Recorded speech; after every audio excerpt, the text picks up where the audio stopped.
chefs d'État et de gouvernement de la CEDEAO en conclave demain à Abuja au Nigeria. Dans cette édition, les enjeux de ce sommet. Elles étaient parties, mais elles sont malheureusement de retour. Les ordures ménagères ont refait surface dans nos communes.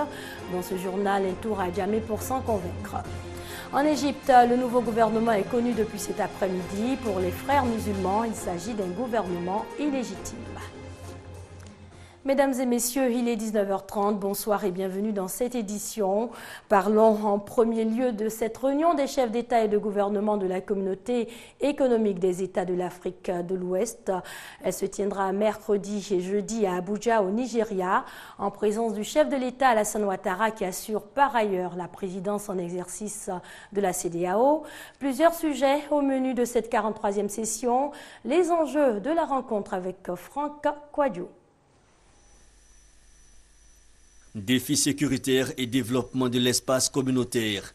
Le président Alassane Ouattara, président en exercice de la communauté économique des États de l'Afrique de l'Ouest à CEDEAO, lors de sa reconduction à la tête de l'organisation sous-régionale en février 2013 à Yamoussoukro pour un second mandat d'1 an, en avait fait son cheval de bataille. C'était lors de la 42e conférence des chefs d'État et de gouvernement.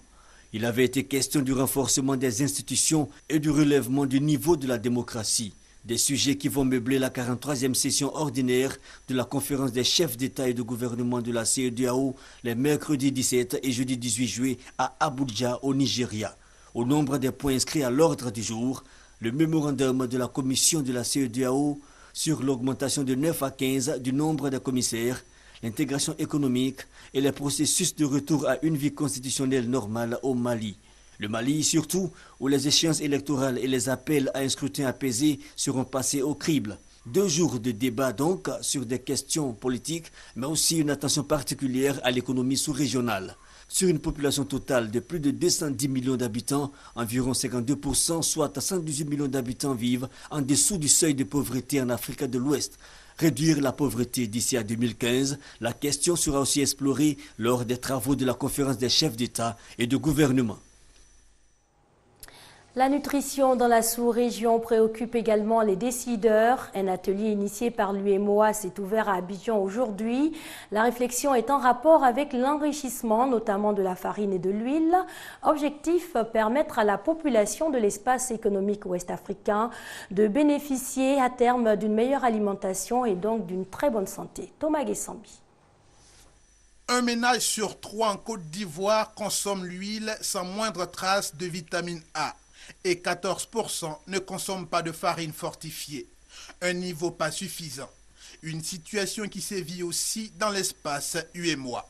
Face à cette situation inquiétante pour l'avenir des pays de l'espace, la commission de l'UEMOA et l'organisation Hélène Keller International se donnent la main pour passer de la littérature à l'application effective des textes en matière de l'enrichissement des aliments. Il s'agit de contrôler, si vous voulez, l'intérieur du marché et d'avoir des systèmes d'inspection de contrôle qui non seulement ciblent les industries ici, qui finalement respectent les règles du jeu. Au cours de l'atelier sous-régional qui s'est ouvert sur la question ce 17 juillet à Abidjan, les autorités ivoiriennes ont lancé un appel aux industries concernées. Les industriels prennent conscience de ce que leur rôle dans le développement, c'est notamment de produire pour assurer la création de la valeur ajoutée. Mais cette valeur ajoutée doit s'accompagner aussi de biens de bonne qualité qui vont apporter une valeur ajoutée aux populations dans leur bien-être. Les carences en vitamines et minéraux constituent un véritable problème de santé publique qui touche environ 50% des enfants et des femmes en âge de production, avec un risque élevé de mortalité maternelle et infantile. En bref, rectifié et adopté par les députés, le budget 2013 de l'État ivoirien connaît une hausse. Il passe désormais à plus de 3 883 milliards de francs CFA, soit une hausse de 69 milliards de nos francs. Autre nouvelle concernant la Côte d'Ivoire, l'Académie des sciences, des arts, des cultures d'Afrique et de la diaspora africaine vient de faire son entrée dans la cour des grands. La SCAD est désormais membre de l'Union académique internationale. Elle pourra ainsi contribuer à la connaissance universelle. C'est ce que nous révèle Thomas Guessambi. Les immortels de Côte d'Ivoire, désormais reconnus aussi immortels au-delà des frontières ivoiriennes. L'Académie des sciences, des arts, des cultures d'Afrique et diaspora africaine, ASCAD de Côte d'Ivoire, vient d'être admise dans l'Assemblée de l'Union académique internationale UAI. L'événement a eu lieu à Mayence, en Allemagne, au cours de la 87e Assemblée générale de l'UAI. C'est avec beaucoup d'émotion que le professeur Kwaku Nguessan-François de l'ASCAD, témoin de ce bond qualitatif, partage la bonne nouvelle. C'est donc un sentiment vraiment de satisfaction et de fierté.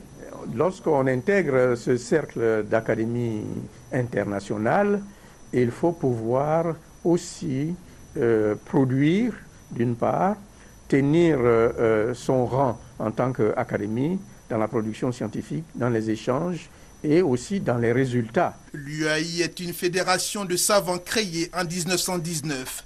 Elle regroupe aujourd'hui plus de 80 académies qui mènent leurs travaux sur les sciences sociales, humaines et littéraires. Pour que l'ASCAD en arrive là, elle a vu son mérite être reconnue par l'Académie royale des sciences d'outre-mer de Belgique, l'Académie slovaque des sciences, l'Institut de France et l'Académie des sciences de Lisbonne. Elles étaient parties de nos rues, malheureusement elles sont de retour. Les ordures ménagères ont refait surface dans les rues de nos communes. Illustration à Adjamé, c'est dans cette commune que nous conduit Hamza Diaby. Tas d'ordures à ciel ouvert et pourtant un coffre poubelle à seulement 10 mètres. La paresse, l'amour pour la saleté ou l'indiscipline tout simplement. En tout cas, les habitants d'Adjamé et les ordures, c'est une cohabitation quotidienne. Ça c'est des shit zika. Tu vois, non? Et puis, quand on ne peut pas avancer avec ça, il n'y a pas de caniveau, on ne sait même pas où les ordures s'acquittent. Il faut que mairie voie si on peut vivre longtemps dans ça. Face à la situation, de nombreux jeunes s'organisent pour le nettoyage, une contribution à la propreté de la commune. Les poubelles, là, c'est moi qui m'équipe de ça. Chaque jour, ils rendent ça propre. Ils mettent les gens, ils travaillent la nuit, puis ils travaillent la journée. Selon la première autorité de la commune, la présence de toute cette ordure est due au désordre semé par la population. Les camions qui doivent enlever les ordures d'Adjamé doivent faire 3 levées par jour, le matin à 7 h, vers 13 h et le soir à 20 h. Mais il se trouve que les machines qui viennent soulever les bacs ne peuvent pas le faire sans blesser les gens ou sans toucher les voitures qui sont mal garées. Des solutions sont alors envisagées. Bientôt, nous allons dégager la voie à partir du carrefour du commissariat jusqu'à la mairie ici. Plus de stationnement de voitures, plus de commerçants sur le trottoir ni sur la voie du bus. Boulevard Nangui-Abrogwa, gare nord ou gare routière centrale, les ordures à Adjamé gagnent du terrain. Et si rien n'est fait, c'est la santé des 2 millions d'habitants et de visiteurs journaliers qui va en pâtir. À présent, découvrons ensemble les singes sacrés de Gbepleu, une localité située dans le département de Mans à l'ouest de la Côte d'Ivoire. L'histoire raconte que ce sont des humains qui se seraient transformés en singes et il est formellement interdit de les consommer. Suivons notre guide Michel Mambo. Gbepleu, sur l'axe Mans-Danané dans l'ouest de la Côte d'Ivoire. À l'entrée de la ville, une scène peu ordinaire attire l'attention des touristes. Une bande de singes sortis de la forêt, acceptant volontiers du maïs offert par des passants.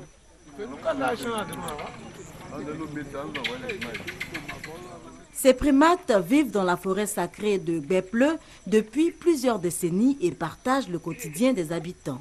Ils sont même perçus comme des oracles et seuls les initiés peuvent décoder leurs prédictions. Quand il y a des cérémonies, ils sortent. Et souvent, quand il y a des mauvais esprits dans le village, les singes aussi ils annoncent que, en tout cas, il y a un problème qui arrive dans le village. Il y a des cris et les anciens, ceux qui savent, ils disent que oui, il y a un problème, soit il y a un doyen qui doit mourir dans le village. Les singes de la forêt de Gbepleu, interdits du toucher sous peine de s'attirer un malheur. Ils sont là, ils sortent, les gens leur donnent à manger, tout, mais on ne leur fait rien. Et pendant la crise même, il y a un combattant qui a tué un pour manger. Et après lui aussi, vraiment, c'est pas, mais il est mort par la suite. La légende raconte que dans la forêt de Gbepleu aurait été enterrée Manlo, la fille d'un roi, en guise de sacrifice pour la prospérité de la ville de Mans. Les singes de la forêt sacrée seraient-ils les gardiens de son âme? La question reste posée. Des nouvelles de l'étranger, la France et l'ONU finalisent les modalités de leur coopération. Un accord technique qui garantit la liberté d'action aux forces françaises au Mali. Au Mali où c'est confirmé, le corps retrouvé il y a 3 jours est celui de l'otage français Philippe Verdon. Il avait été enlevé en novembre 2011 par Al-Qaïda au Maghreb islamique. Le corps de l'otage français Philippe Verdon, formellement identifié. Les autorités françaises confirment la mauvaise nouvelle. Il y a encore telle ou telle investigation précise à faire, mais je peux vous le dire, il n'y a pas de doute. Et donc, notre compatriote, malheureusement, a été tué. En novembre 2011, Philippe Verdon était enlevé dans cet hôtel du Nord-Mali en compagnie d'un autre Français, Serge Lazarevitch. Les 2 hommes tombent entre les mains d'Al-Qaïda au Maghreb islamique. En mars dernier, AQMI annonçait l'exécution de Philippe Verdon, une information longtemps non confirmée par Paris. Son corps a été découvert début juillet au Nord-Mali. Il reste encore beaucoup de zones d'ombre sur les circonstances de sa mort.